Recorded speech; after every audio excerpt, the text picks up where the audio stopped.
our host and our convener, Her Excellency, the President of the European Commission, the President of Colombia and Chair of CELAC, the President of Angola and Chair of the African Union, the President of the Republic of South Africa and Chair of the G20, fellow distinguished heads of state, heads of government, members of the business community, civil society, multilateral development banks.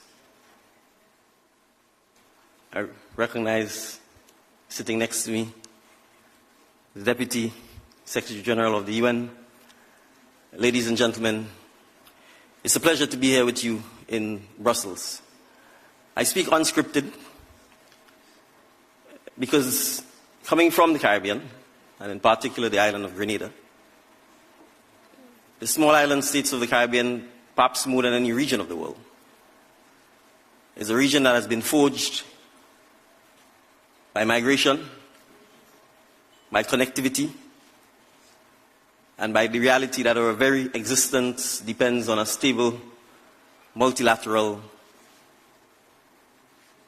rules-based global order. And so I want to thank the European Union for its partnership and support of Grenada and the Caribbean at a time when it is highly tempting to ignore small island developing states and their particular challenges. And the challenges take all forms and shape. The climate challenge and its ability to wipe out decades of progress and development in a matter of mere minutes. And in Grenada's case, just last year, on the 1st of July, in 45 minutes, on the 1st of July, a Category 4 hurricane destroyed 90% of the housing on one of our islands, completely destroyed the power grid and the telecommunication system, and left the citizens of Carriacou and Petit Martinique in untold shock that centuries, decades of toiling could be wiped out in 45 minutes. But it is the partnership of the world that allowed us to rebound. It is the support from multilateral, regional partners like the EU,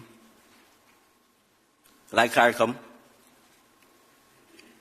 like China, like the Gulf states, that have allowed us 12 months later on to have rebuilt our schools,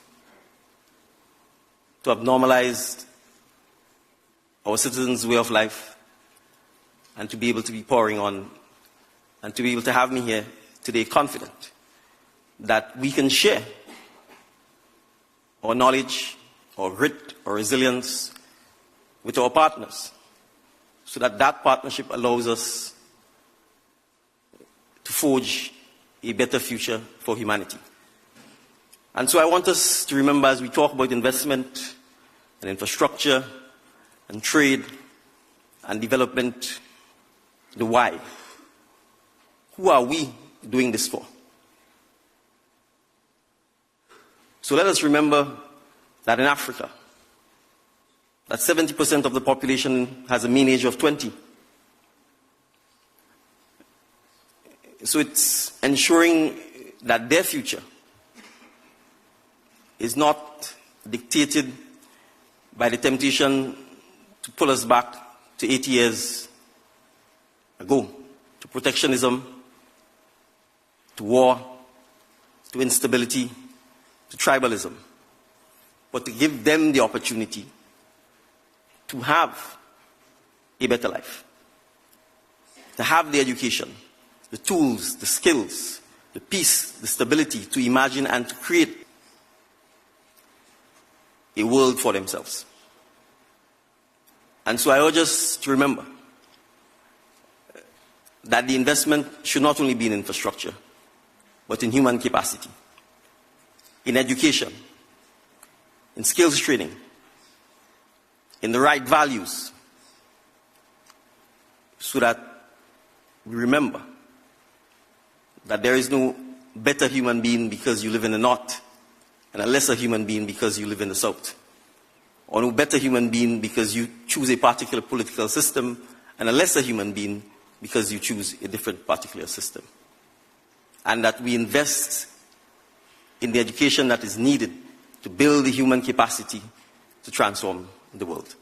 So I thank our hosts for giving us this opportunity to have this conversation and to make sure that over the next 2 days, we don't just think about capital and goods, but that we think of the humanity of tomorrow. Thank you.